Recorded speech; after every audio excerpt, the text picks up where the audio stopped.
Ma propre sœur m'a envoyé un texto, ne te donne pas la peine de venir au mariage. Ce n'est pas ta journée. Pas d'appel, pas de larmes, juste une ligne froide sur un écran lumineux. Alors, j'ai ri, j'ai claqué la porte sur sa journée parfaite et je me suis réservé un vol pour Hawaï. Une semaine plus tard, alors que je sirotais un café à l'aéroport, son mariage s'est effondré. Mon téléphone n'arrêtait pas de vibrer, 110 appels manqués. Et croyez-moi, ce n'était que le début. Avant de plonger dans l'histoire, cliquez sur « J'aime » et laissez un commentaire pour me dire d'où vous m'écoutez. Dites-moi si vous vous êtes déjà retrouvé dans ce genre de situation. Vos conseils me rappellent que je ne suis pas seule. J'ai grandi dans une maison où les apparences comptaient plus que l'amour. Pour les voisins, nous avions l'air d'une famille parfaite, pelouse fraîchement tondue, pull de Noël assorti, sourire plaqué sur chaque photo de famille. Mais à l'intérieur, tout tournait autour de Megan, ma sœur aînée, l'enfant chéri. Elle était la jolie, la bruyante, le centre de toutes les conversations.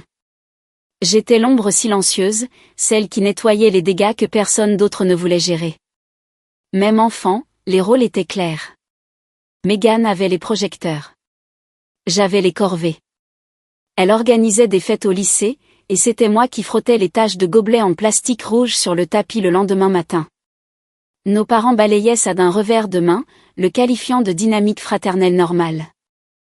Mais j'ai appris très tôt que ma valeur dans cette famille venait de ma capacité à réparer les choses, pas de qui j'étais. Alors, quand Megan s'est fiancée, personne n'a été surpris que je me porte volontaire pour aider. Organiser des mariages n'était pas seulement quelque chose que je faisais à côté. C'était ma carrière. J'avais bâti ma propre entreprise d'événementiel à partir de rien, m'investissant corps et âme pour créer des soirées magiques pour des inconnus qui, eux, appréciaient mon travail. Pour ma sœur, j'ai tout offert gratuitement, des heures d'appel, des feuilles de calcul tard le soir, des négociations avec les fournisseurs à en faire tourner la tête à n'importe qui. Je me disais que c'était de l'amour, que cette fois, peut-être, elle me verrait différemment, que nos parents me regarderaient enfin avec la même fierté qu'ils lui réservaient. Je voulais croire que mes efforts pourraient m'acheter une place à la table, non pas seulement en tant qu'organisatrice, mais en tant que sœur. En y repensant maintenant, c'est presque risible, car la vérité était déjà là, cachée dans la façon dont ma mère disait « Ne complique pas les choses pour Megan. C'est sa journée ». Ou dans la façon dont mon père changeait de sujet chaque fois que je mentionnais mon entreprise. Il ne me voyait pas comme une professionnelle, ni même comme une fille avec des limites. Il me voyait comme une main-d'œuvre pratique. Et à mesure que le mariage approchait, je sentais le poids de cette vérité m'écraser. Chaque composition florale, chaque feuille de route, chaque calendrier soigneusement élaboré, je m'y suis consacrée, en espérant que ce serait suffisant. Mais au fond de moi, une voix chuchotait ce que je ne voulais pas entendre. Peu importe ce que je donnais, ce ne serait jamais assez pour eux. La première fissure est apparue de la plus petite des manières. Mon téléphone a vibré tard un soir, le nom de Megan illuminant l'écran. Je m'attendais à une autre question sur les centres de table ou les saveurs de gâteaux sur lesquels elle n'arrivait pas à se décider. Au lieu de ça, c'était juste une phrase désinvolte. Au fait, peux-tu couvrir la facture finale du fleuriste? Ton acompte n'a pas tout couvert. Pas de s'il te plaît. Pas de merci. Juste la supposition que je m'en occuperais, parce que c'est ce que je faisais toujours. J'ai fixé le message, les mots me brûlant. Ma poitrine s'est serrée, mais j'ai répondu, j'ai déjà versé la compte. C'était mon cadeau. Je ne peux pas couvrir plus. Sa réponse est arrivée rapidement, n'en fais pas tout un plat. C'est juste de l'argent. Juste de l'argent. Facile à dire pour elle quand ce n'était pas le sien. Quelques jours plus tard, j'ai essayé de parler à maman, espérant un peu de soutien. Je me suis assise à la table de la cuisine, l'odeur de son café flottant entre nous, et j'ai demandé, savais-tu que Megan voulait que je paie plus? Elle a soupiré comme elle le faisait toujours quand j'abordais quelque chose de gênant. Chérie, tu sais que Megan est sous beaucoup de stress. N'en rajoute pas. Si tu peux aider, tu devrais. Et voilà, encore. L'ordre de me taire, de porter le fardeau pour que Megan puisse briller. Mais le vrai tournant est venu quand papa a appelé. Sa voix était chaleureuse au début, joyeuse même. Alors, ma chérie, on se cotise tous pour le cadeau de mariage de Meghan et Alex, un acompte pour leur première maison. Ta part sera de $2000. Tu peux simplement me faire le virement. J'ai serré le téléphone si fort que ma main me faisait mal. Papa, dis-je lentement. Je ne suis même plus invitée au mariage. Il y eut une longue pause avant que son ton ne durcisse. Il ne s'agit pas du mariage, Clara. Il s'agit de la famille. Ne punis pas ta sœur pour un petit problème de plan de table. Un petit problème de plan de table. Mon exclusion, mon travail, mon argent, tout balayé d'une seule phrase. Après ça, l'humiliation est devenue publique. Un soir, avant de me coucher, j'ai fait défiler Instagram et je me suis figée. Ma cousine avait posté des photos de l'enterrement de vie de jeune fille de Meghan. Il avait eu lieu dans le même café-jardin que j'avais repéré des mois auparavant. Il y avait les demoiselles d'honneur dans des robes assorties que j'avais aidé à choisir. Des coupes de champagne qui trinquent, des sourires éclatants, Meghan rayonnante au centre. La légende disait, l'équipe a célébrant la future mariée. Je ne faisais pas partie de la photo. Je ne faisais pas partie de l'équipe A. J'ai fermé l'application, la gorge sèche, les mains tremblantes. Pour la première fois, ce n'était pas seulement de la tristesse. C'était quelque chose de plus froid, de plus vif, une colère qui vibrait comme de l'électricité sous ma peau. 10 jours avant le mariage, mon téléphone a de nouveau sonné. La voix de Meghan a explosé à la seconde où j'ai décroché. Le groupe vient d'annuler. Leur chanteur est tombé malade. Tu dois arranger ça, Clara. Le mariage est dans 10 jours. Fais quelque chose. Sa demande était si désinvolte, comme si je travaillais encore pour elle. Comme si elle ne m'avait pas effacé de son grand jour. J'ai pris une lente inspiration, me ressaisissant. Je ne suis plus ton organisatrice, Meghan. Il y eut un silence, puis un cri strident. Tu te moques de moi? Après tout ce que j'ai fait pour toi, tu vas vraiment être aussi mesquine? Mais je n'ai pas discuté. J'ai simplement raccroché, le déclic résonnant dans la pièce. Pour la première fois, je n'avais pas cédé. Et dans ce silence, j'ai réalisé quelque chose de vital. Il ne s'agissait plus seulement d'un mariage. Il s'agissait de ma valeur, de savoir si j'allais continuer à les laisser m'utiliser jusqu'à ce qu'il ne reste plus rien de moi. Cette nuit-là, allongée dans mon lit, j'ai pris une décision. Il me croyait impuissante, juste la petite réparatrice silencieuse en arrière-plan. Mais il n'avait aucune idée du pouvoir que je détenais réellement. Les jours qui ont suivi se sont fondus dans un étrange mélange de rage silencieuse et de clarté glaciale. Pendant si longtemps, j'avais été la réparatrice, celle qui absorbait chaque demande sans poser de questions. Mais cet appel avec Meghan, la façon dont elle m'avait hurlé dessus, la façon dont mes parents s'attendaient à ce que je continue à verser de l'argent dans une célébration à laquelle je n'étais même pas invitée, avait brisé quelque chose en moi. Je me suis assise à la table de ma cuisine, entourée de piles bien rangées de papiers, contrats, factures, reçus, les documents qui avaient régi ma vie au cours des 6 derniers mois.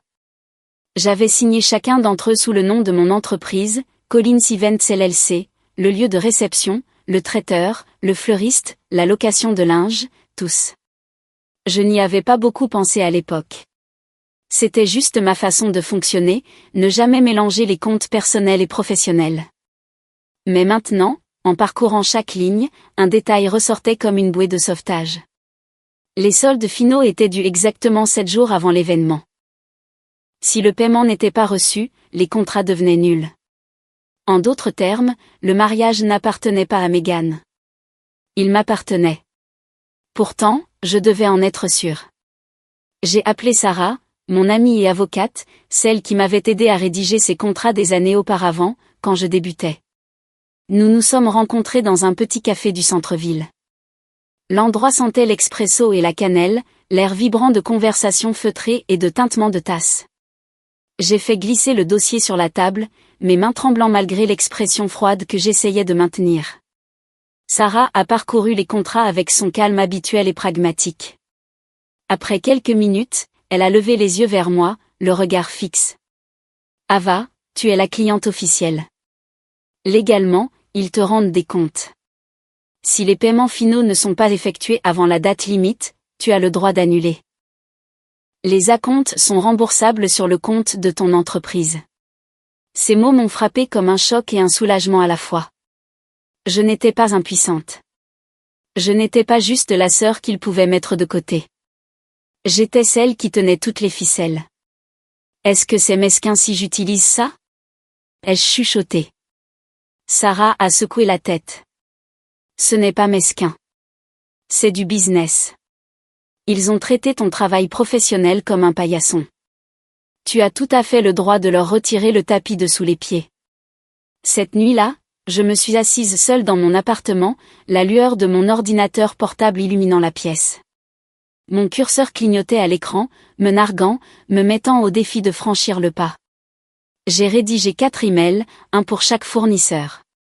Les mots étaient polis, professionnels, dénués de colère.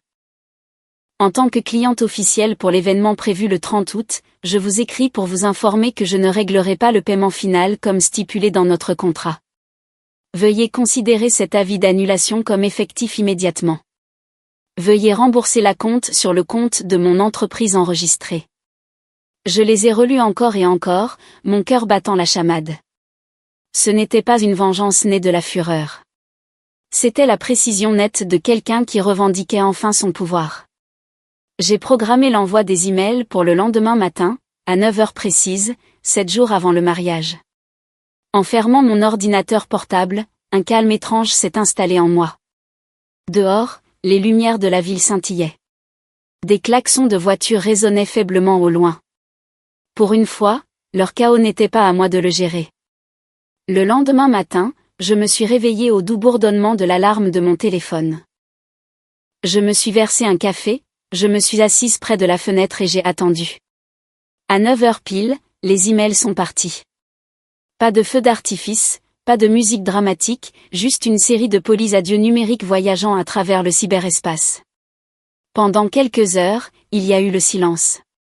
J'imaginais les fournisseurs ouvrir leur boîte de réception, lire mes mots, passer des appels. Et puis, juste après midi, le téléphone du côté de Megan a dû commencer à sonner. Un par un, les dominos allaient tomber. Je sirotais mon café, calme et sereine. Pour la première fois, je n'attendais pas leur approbation. J'attendais le son de tout ce qu'ils tenaient pour acquis s'effondrant. Tout a commencé par un appel du directeur du lieu de réception. Son nom, Harrison, s'est allumé sur le téléphone de Megan à midi, juste au moment où elle choisissait des couleurs de vernis à ongles avec ses demoiselles d'honneur. Je n'étais pas là, bien sûr, mais je pouvais l'imaginer clairement. La façon dont elle a d'abord ri, pensant que c'était une erreur. La façon dont son sourire a vacillé quand il a dit, de son ton net et professionnel, « Je suis désolé, Madame Collins. Nous avons reçu un avis d'annulation de la part de Collins Events. Votre réservation a été libérée. » En moins d'1 heure, le traiteur a appelé, puis le fleuriste, puis l'entreprise de location de linge. Chacun délivrant le même message poli et dévastateur. Pas de paiement, pas de mariage. Mon propre téléphone s'est finalement allumé, vibrant sur le comptoir de la cuisine jusqu'à ce que je le prenne. Le nom de Megan a clignoté et je l'ai laissé sonner 2 fois avant de répondre. J'ai mis le haut-parleur et me suis adossée à ma chaise, calme alors que la tempête faisait rage à l'autre bout du fil. « Qu'est-ce que tu as fait, bordel ?» La voix de Megan s'est brisée en un cri strident. Je pouvais entendre le chaos en arrière-plan. Ma mère criant, la voix tonitruante de mon père résonnant dans ce qui devait être le salon. Le lieu de réception vient d'annuler, le traiteur aussi. Ils ont tous dit que c'est toi qui as tout annulé. J'ai pris une lente gorgée de mon café avant de parler. Je n'ai rien fait. J'ai juste choisi de ne pas effectuer les paiements finaux.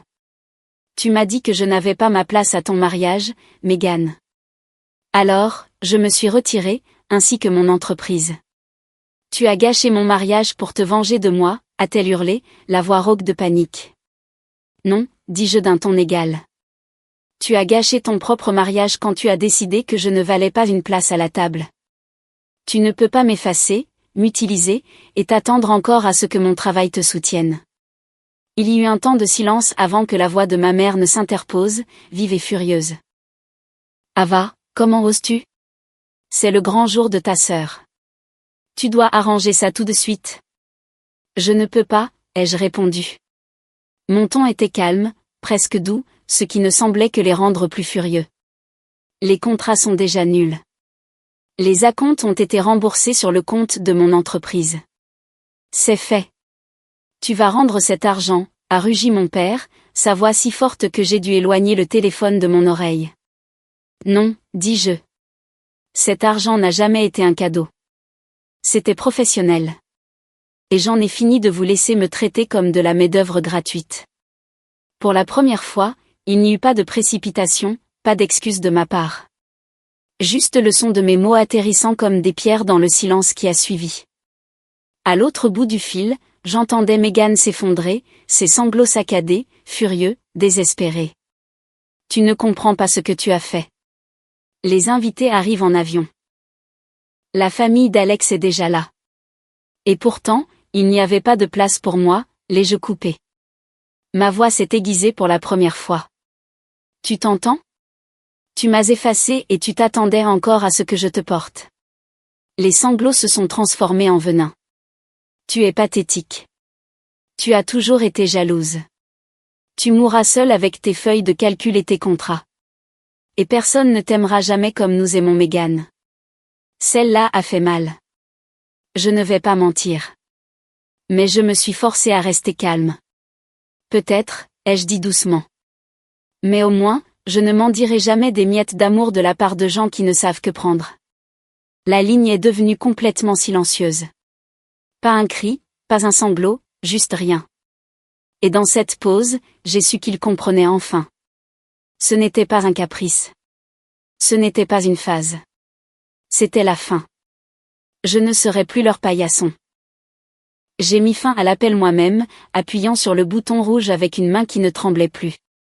Les jours suivants ont été un tourbillon de messages vocaux paniqués, de textos en colère, et même de menaces. À un moment donné, mon père s'est présenté à mon immeuble, martelant la porte du hall, exigeant que je descende et que je répare le désastre familial.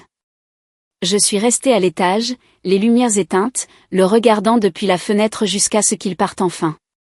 Pour une fois, je n'ai pas cédé. Et puis est arrivé le jour du mariage, ou plutôt ce qui aurait dû être le jour du mariage. Pendant que Mégane et mes parents se démenaient pour sauver les meubles, changeant de lieu, suppliant des fournisseurs déjà réservés, j'étais assise à l'aéroport, ma valise à mes côtés, le bourdonnement des départs et des annonces remplissant l'air. J'ai commandé un café, mis mon téléphone en silencieux et fait glisser ma carte d'embarquement sur le comptoir. Alors que l'avion s'élevait dans le ciel, j'ai pensé à Mégane dans sa robe blanche, debout dans une salle vide sans fleurs, sans musique, sans nourriture. L'image n'était pas une douce vengeance. C'était la justice. Le genre de justice qui arrive quand quelqu'un refuse enfin d'être utilisé. Au moment où mon téléphone a de nouveau vibré 40 nouveaux messages, 70 appels manqués de plus, je survolais déjà le Pacifique, regardant la lumière du soleil scintiller sur l'eau. Et pour la première fois depuis des années, le chaos n'était pas à moi de le réparer. La chose la plus étrange en partant, c'était la légèreté que je ressentais. Je pensais que je porterais de la culpabilité, ou peut-être des regrets, mais tout ce que je sentais, c'était de l'espace, comme si je pouvais enfin respirer sans que leur poids n'écrase ma poitrine. Les nouvelles sont arrivées par bribes. Une cousine m'a envoyé un message incrédule, le mariage de Mégane avait été réduit à une réception chaotique et improvisée dans le jardin, des nappes en plastique de chez Walmart, une livraison de pizza au lieu d'un dîner servi à table. La moitié des invités sont partis tôt. Les photos étaient remarquablement absentes des réseaux sociaux, à l'exception d'un cliché granuleux où les yeux de Mégane semblaient plus furieux que joyeux. Mes parents ont tenté une dernière fois de me faire revenir. Un long email est arrivé, plein de tentatives de culpabilisation. La famille doit rester unie, tu nous as embarrassés, tu as gâché le grand jour de Mégane. Je l'ai lu une fois, puis je l'ai supprimé. Pour une fois, je n'ai pas ressenti le besoin de répondre. Pendant ce temps, la compte remboursée reposait en sécurité sur mon compte professionnel. La preuve que tout mon travail n'avait pas été gaspillé. Il avait simplement été récupéré. Avec cet argent, j'ai réinvesti dans mon entreprise. J'ai signé de nouveaux clients, des clients qui me valorisaient, qui me remerciaient, qui me payaient sans discuter. Mais le meilleur, ce n'était pas le business. C'était ma propre paix. Je me suis promené le long de la plage à Hawaï, au lever du soleil, le sable frais sous mes pieds, l'océan s'étendant, infini et calme. Pour la première fois depuis des années, je ne planifiais rien autour des exigences de quelqu'un d'autre. Je vivais, tout simplement. J'ai pensé à ma grand-mère, le seul membre de la famille qui m'ait jamais vraiment vue. Elle avait l'habitude de me dire, « Ta valeur ne réside pas dans ce que tu donnes, mais dans ce que tu gardes pour toi. » Debout là, les vagues clapotant à mes chevilles, j'ai enfin compris ce qu'elle voulait dire. Il m'avait complètement perdu, et moi, je n'avais rien perdu du tout. La famille peut vous blesser d'une manière que les étrangers ne pourront jamais. Ils savent exactement où frapper le plus fort, et pendant des années, j'ai laissé ces blessures saigner en prétendant que tout allait bien. Mais parfois, la chose la plus courageuse que vous puissiez faire n'est pas de réparer le désordre, c'est de vous en éloigner. Je n'ai pas détruit le mariage de ma sœur. J'ai simplement cessé de le soutenir. Et ce faisant, j'ai réalisé quelque chose que j'aurais dû savoir depuis le début. Ma valeur n'a jamais été mesurée par leur approbation. C'était à moi de la définir. Si vous avez déjà tenu tête à une famille qui a essayé de vous effacer, ou si vous avez dû protéger votre propre paix au prix de l'appartenance, sachez ceci, vous n'êtes pas seul. Partagez votre histoire dans les commentaires. Je les lirai. Et n'oubliez pas de vous abonner, car la prochaine histoire pourrait bien vous rappeler votre propre force.